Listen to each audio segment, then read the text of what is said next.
This podcast is part of the Pull Up a Chair podcast network. Let's build community through connection, conversation, and collaboration.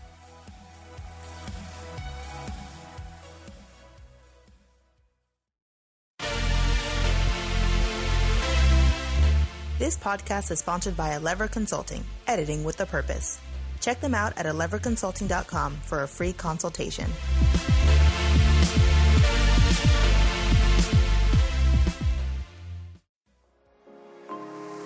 What does it mean to be happy? 'Cause it looks like we all don't know. Glass half full or empty. Man, we just putting on the show. Welcome to How's That Working For You Season 2. It's your girls Kat and V, but this time we're taking deeper dives into mental health and breaking stigmas. So get ready because things are about to get real and personal. Hey, what's up, V? Hey, it's that wonderful time where we talk about our lives again and show other people that people with mental illness can live full and productive lives. It's life update time. Full and productive depends on what you...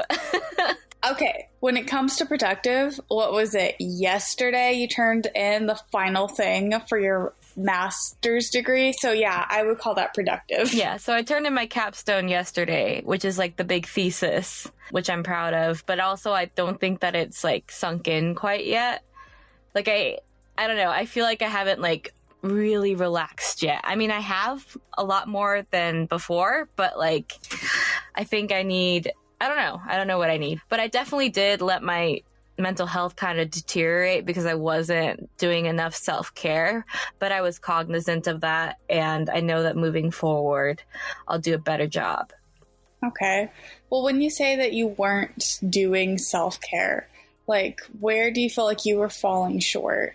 I mean, I've always, and we've talked about this, about my ADHD. It's like, I'm terrible at managing time, and I just didn't do that at all during my last month, 2 months probably.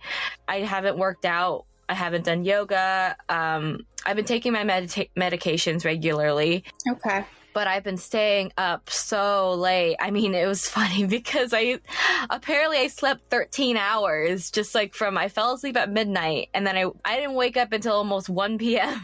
Yeah, so Kat has actually been at my place for the last few days, which has been so awesome to see each other in person. Mm-hmm.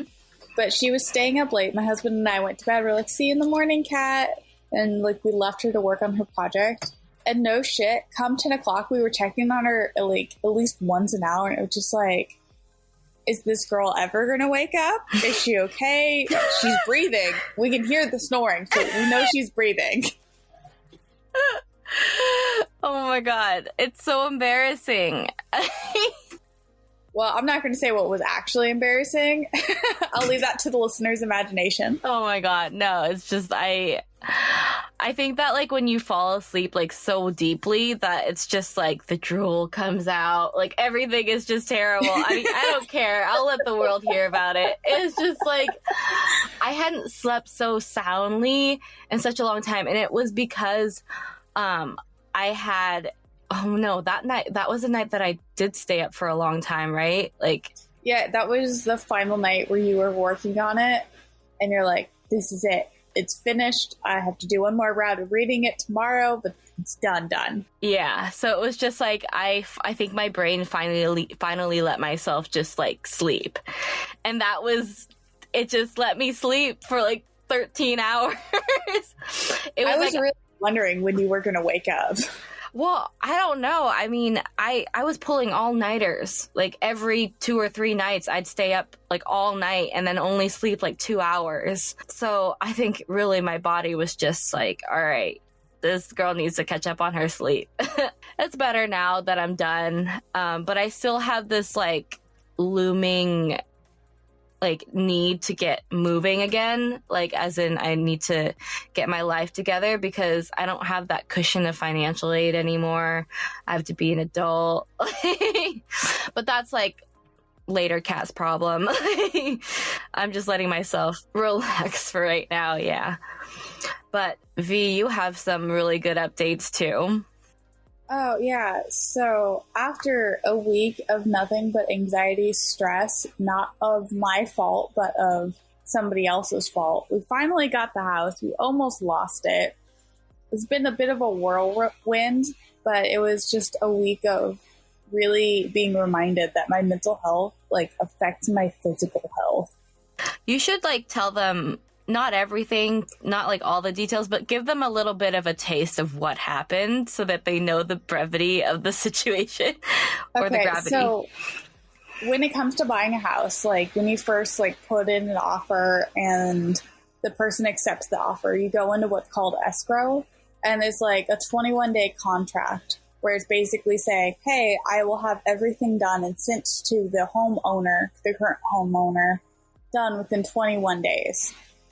And if you fail to get everything done within the 21 days to buy the house, then they can move on to looking to sell the house to somebody else, because that contract says that you'll have everything done. So if you don't meet that 21 days, you are breaking the contract.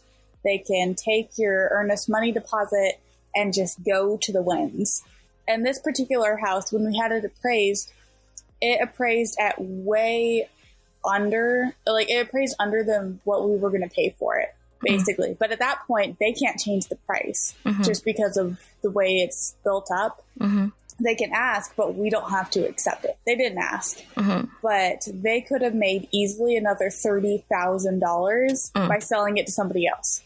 And we turned everything in on time. We were as early as we could possibly be with everything that we needed to turn in. So we have it all turned in to, you know, our lender or everybody who's supposed to like have the documents and everything. But the lender decided that he wasn't going to do his job, and the stuff that he needed to do, he put off doing until the day of when we were supposed to be signing. Now that doesn't work because some of the stuff he has to have like approval from here, and nobody's going to drop what they're doing for him because he decided to slack off. And so because of this, we were a week past our end date when we actually signed. They could have, and if they were financially smart enough and savvy enough, they would have been like, okay, well, that was fun. Peace out, and made, you know, a whole lot more money by selling it to somebody else, especially since the market in Sacramento is so fire red hot. So that whole week between when we were supposed to sign and when we actually signed was beyond stressful, because the earnest money deposit that we could have lost was a pretty chunk of change, and it would be extremely difficult to start the process all over again. Because of course, if we did have to start the process all over again, we'd be finding a different lender. Because why go through that again for somebody who's proven that they can't be trusted with time management skills? So we're like, it would take us another few months to even be on the market because we both work full time, my husband and I. So it's not even like we can just be like, oh, well, we can try again and work faster to get it done faster. No, there's only so many hours in a day we can devote to house hunting, paperwork, and all of that. And so it was awful not knowing and being in limbo. Yeah. And we had also set up all the plans to start moving. I took time off of work. I moved my whole schedule around. So I had 3 empty days to do all of the moving in one fell swoop. Yeah. We also planned to have Kat here to help me. And we almost rented a truck, but when we went to sign, which was 4 days before the 3 days off that I had planned, he's all like, oh, come back tomorrow because I don't have it done. And I was just like, okay. So that was last Thursday, right? Yeah, that was last Thursday. And it was just like, okay, maybe something happened. Like, we're still ahead of schedule. No problemo. So we came back the next day, right? Still didn't have it done. And he's all like, well, try again Monday. And he's all like, maybe we'll have it done Monday. And it's like, that doesn't work. Like, people who need to sign that document have jobs. And telling us maybe Monday doesn't work when it's a work day. So we're like, we can't have a maybe Monday. Will you have it done Monday or will you not have it done Monday? He said he didn't know. And I was just like, okay, so you're really effing behind. So we ended up signing, God, was it Tuesday or Wednesday? We signed Tuesday. So we ended up signing Tuesday, which was late. It was late on our thing. And the paperwork didn't get filed until Wednesday. Late Wednesday. And so it was just days of not knowing, okay, well, what are we going to do with our apartment? What are we going to do with our moving plans? If we are moving, how am I going to get all the moving done with working full time again? I mean, and without any help. Well, I mean, that's not even, like, imagine if you had already, like, your lease was already up and then you were depending on moving into this new house. Yeah, that would have been just... Thankfully, we didn't put our thing in because our landlord's been MIA. Yeah, I mean, like, that worked out. If he had been, like, a present person in his job, then we might have been homeless for, like, a few days. But thankfully, our landlord is just off in the winds in the nethers. We don't know where he is. We are still trying to hunt him down to give him our notice. But 2 weeks or just like it has to be, I think it's 21 days. Oh, okay. So you still have that apartment for whenever. Yeah, so we still have like a cushion. Yeah. But like all of my carefully laid plans got run over, and I don't do well with uncertainty. Mm-hmm. And so my asthma's kicked up. My eczema has picked up. My skin has been flaky. And I just stopped feeling the sensations of hunger and thirst and pain and like things that your body needs to tell you to keep it alive because of the swirling anxiety. My dyslexia has been more difficult to deal with. And it's just been a rough like couple of weeks because now, especially since I hadn't been working these last couple days, I've had nothing to do but sit around and worry and think about the uncertainty in my life. Yeah. I mean, that must have been rough. I mean, I was here for it, so I know it was rough.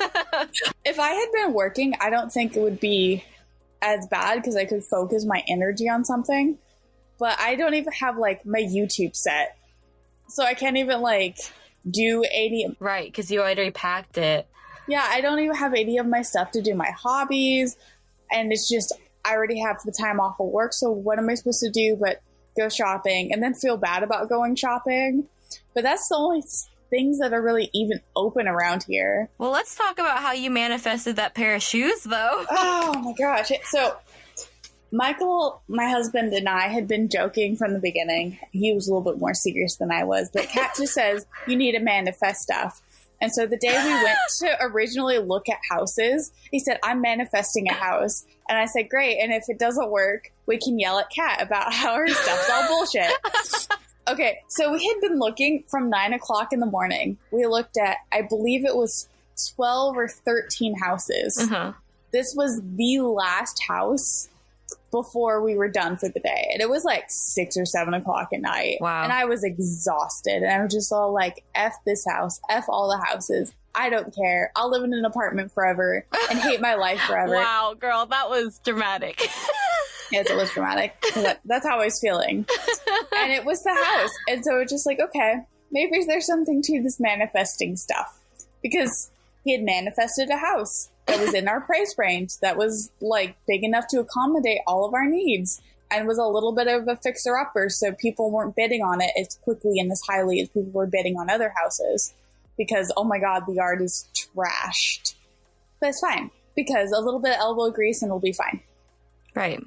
That's something you can fix. Yeah, that's something we could fix. So I was like, okay, let me give this manifestation, you know, I'm building up to the shoe thing. I was like, let me give it a try. So it was like late at night. I was super anxious thinking about all of everything that I planned so perfectly that my lender just stomped on. Mm-hmm. And I was just all like, I had these one pair of Adidas pants and the Adidas bra. I wish I had the Adidas shoes.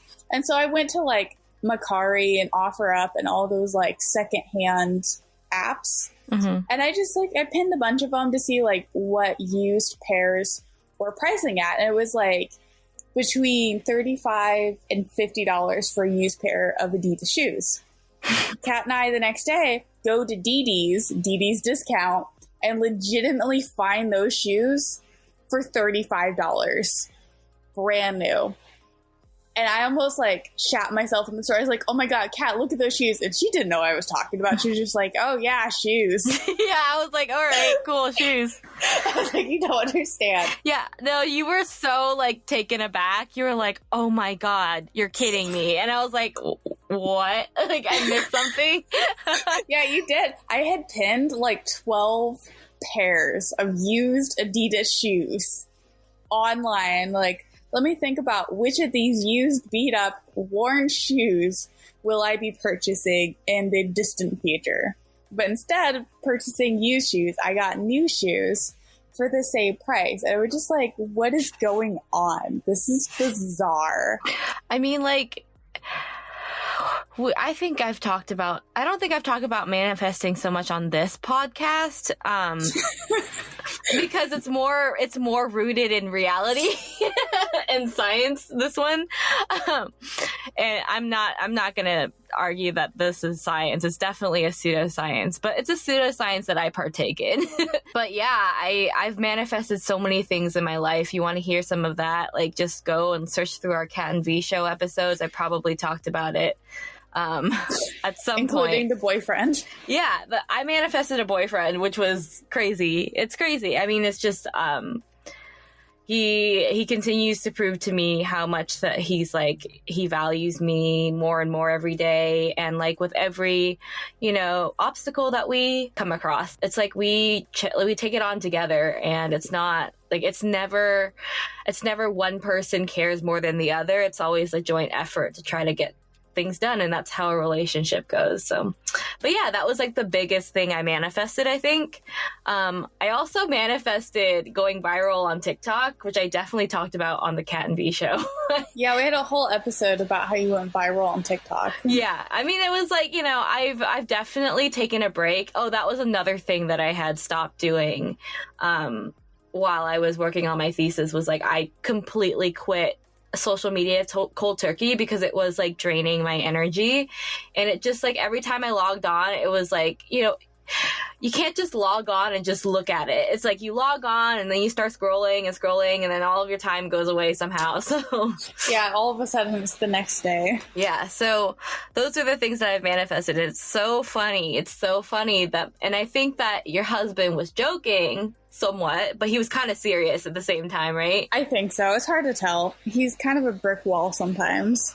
I think it was a joke with some seriousness behind it. But yeah, I'm a firm believer in manifesting, not in like the most magical kind of way. Like, you're not going to manifest losing weight in like 10 days, or like you're not going to manifest a mansion in like a month. Like, that's not, some people will look at like hear manifestation and think something absurd like that. I mean, I'm not going to say that it can't happen, because maybe it might happen to somebody, but like, not the weight loss. I don't know, unless you like lose a leg or something. Well, I mean, make sure that if you are trying to manifest something, you're at least putting some physical effort into it. Yes. Just like turn on an episode of a TV show and be like, by the time I end this episode, I will have lost 10 pounds. It doesn't work like that, I don't think.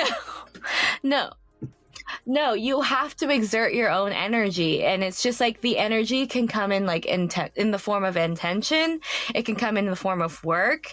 It can come in the form of just sheer like willpower, like, but you have stubborn your way through it. Yeah. I mean, you got to work for it, because if you don't work for it, you're not going to get there. You can't just sit there and like when you manifested the house, you went and looked all day, right? Like literally all effing day. Yeah. And it's just like, but when you just kind of know it's the one, right? Because like, I don't know, when you manifest something, you just kind of know that this was what you manifested. And I can't really explain it. But I mean, when you walked into that house, you kind of like looked around and were like, yeah, this is it, right? Like, well, okay, so the thing about this house, so we walked in and it was just like, wow, we could actually fit here. And we don't fit where we currently live. I have shit crammed underneath all of the furniture in our house. to make it fit. And then we walked past the kitchen, and it was the only kitchen that looks the way that I was planning on painting every other kitchen that we looked at. I literally was like, I want to paint a kitchen all white. And every kitchen we looked at was either yellow or blue or black and gold. And I was just like, wow, that would be a bitch to paint. And I was just like, that's nice. I wouldn't have to paint this kitchen. So it was white? Yeah, it was a white kitchen. It was the only house with a white kitchen. I was just like, that's neat. See, that's like little details like that. That's manifesting, where you like, there's things where it's like you had specific details that you wanted and it shows up, you know? Like, that's when I think that like manifesting is like I don't know. Like, that's how it's been to me. Like, what I did with my boyfriend was I wrote down all these specific little things that I wanted or what I thought I wanted in a relationship. And I just kind of like closed the book and then left it and was like, this might happen, this might not happen, whatever. And when I met him, he ticked off so many of the boxes that the ones that he didn't tick off didn't really matter to me. And like I said, the relationship isn't about like what you wanted in the beginning or what you like. It's not all about what you want. It's about like what you as a couple can give to each other and work towards. So that's like, I don't know. I'm a firm believer in manifestation, and I know that V, you're not quite like a firm believer yet, but I know that you're like, I know that enough's happened for you to start like questioning it, you know? I mean, I'm not so far into my biases that I'm going to be like, oh, it's all a coincidence. I mean, when I see evidence, I will pay attention to said evidence. I'm so happy for you though. Like, let's just like revel in the fact that you do have a house and it didn't exactly come at the time that you wanted it to, no, but my very careful, very meticulous calendar and checklist that I set up is completely useless. I mean, like, we're currently sitting here at 10:16 p.m. because we were supposed to record this in your new house. And I don't even have the keys yet. Yeah, we're like currently in closets in 2 different apartments right now because we're trying to escape the noise. We plan on doing an episode about like the troubles that we've gone through. Yeah. All the recording difficulties that we've hit. And then stay tuned until the end of the season, which is only a couple episodes away, where we talk about what actually happened this season and what we plan for season 3 of How's That Working For You. Yeah, I think with every season we get a little bit better, you know? Yeah, by season 6 or 7, we're going to sound professional. I want to say I think season 3 will be more like it, and then season 4 would be more. I don't think it's 5, 6, or 7. Like, that's too far out. Give us a little more credit. We'll see. Yeah. But before we leave, I want to hear more about your capstone project. Oh my gosh, what do you mean? Like, what it was about? Or like... Yeah, girl, you literally just finished writing the conclusion. I'm sure you have it fresh in your head. I do have it fresh in my head. And it's so weird because it was kind of like what I wanted to do with my undergrad capstone. But like, my undergrad capstone was kind of like... It didn't come out as well as I wanted it to. And I feel like it just was a mess, basically. But what I did with this capstone was I basically expanded on it and did it right. Okay.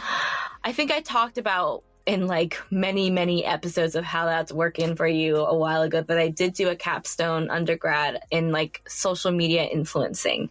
So this capstone isn't quite all about influencing, but it's about creating captivating and interesting, engaging content and what goes into that. Because we all know that, I mean, not we all know, but a lot of people who are trying to grow on social media, we really start to struggle with the anxiety of like not knowing what the platform's going to do with the algorithm, because it's just like, we don't know. That's something that we can't control. And everyone keeps trying to find how the algorithm works and how to work with it. And it's just, I think, I'm not going to say it's a waste of energy to figure that out, because there are like tips and tricks.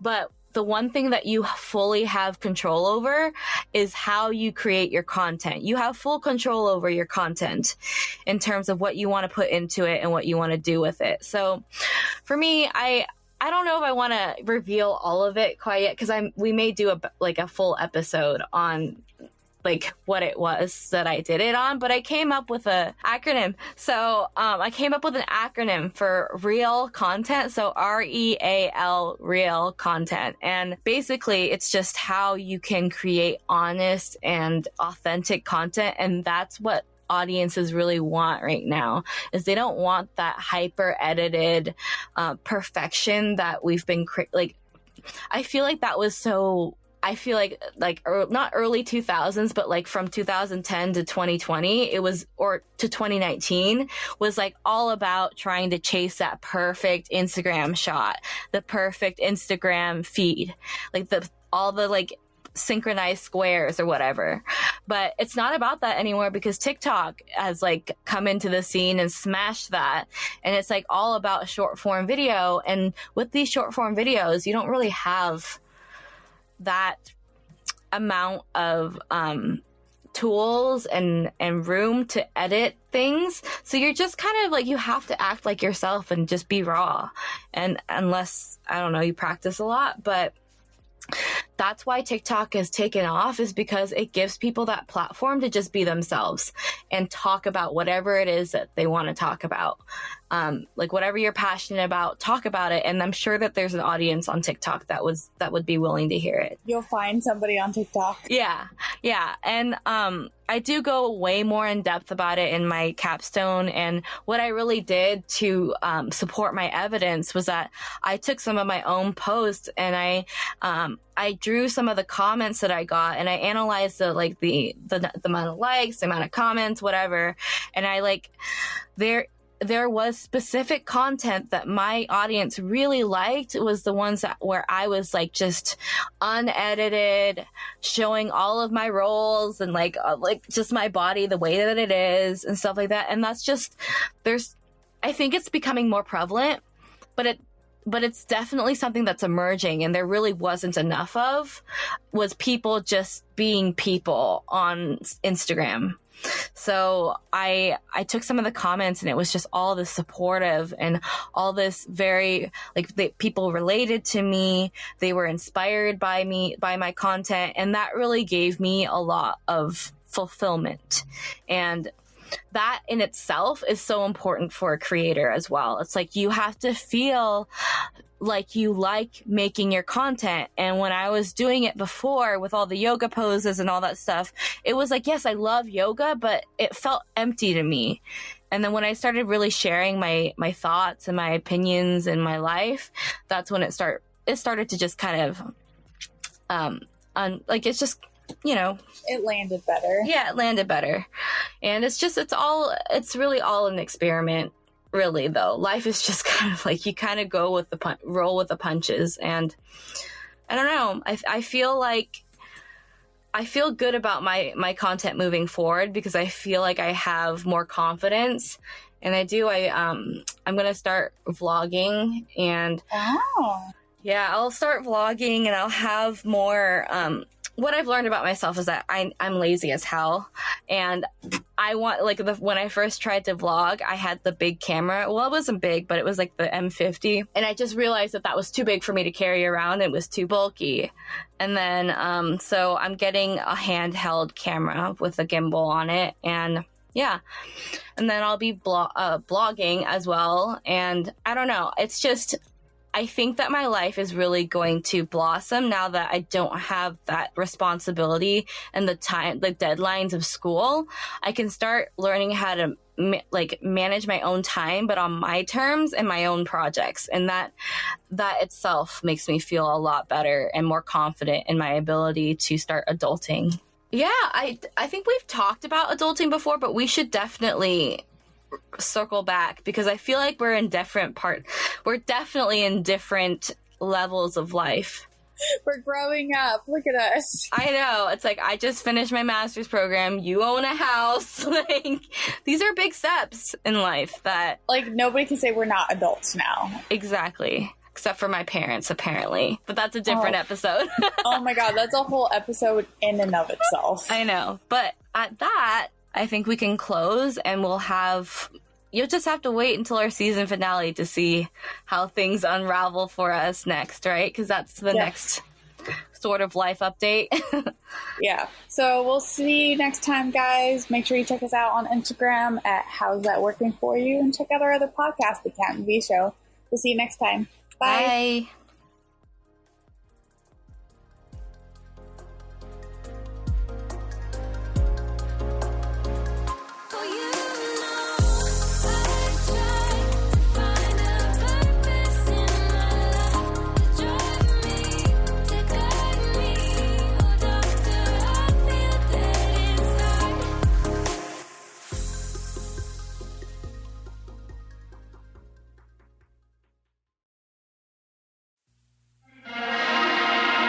Off the dice. Missed us? We don't care. We are back anyways. Our format has changed a little bit, but the randomness lives on. Ooh, ominous. Will we have guests? If they'll tolerate us. Did we scare them away with a random encounter or two? Let's find out. Join Riza, Michelle, And Scooter every Friday on all the things. Stop wasting your time with others. Pull up a chair and waste your time with us. Let's talk off the dice.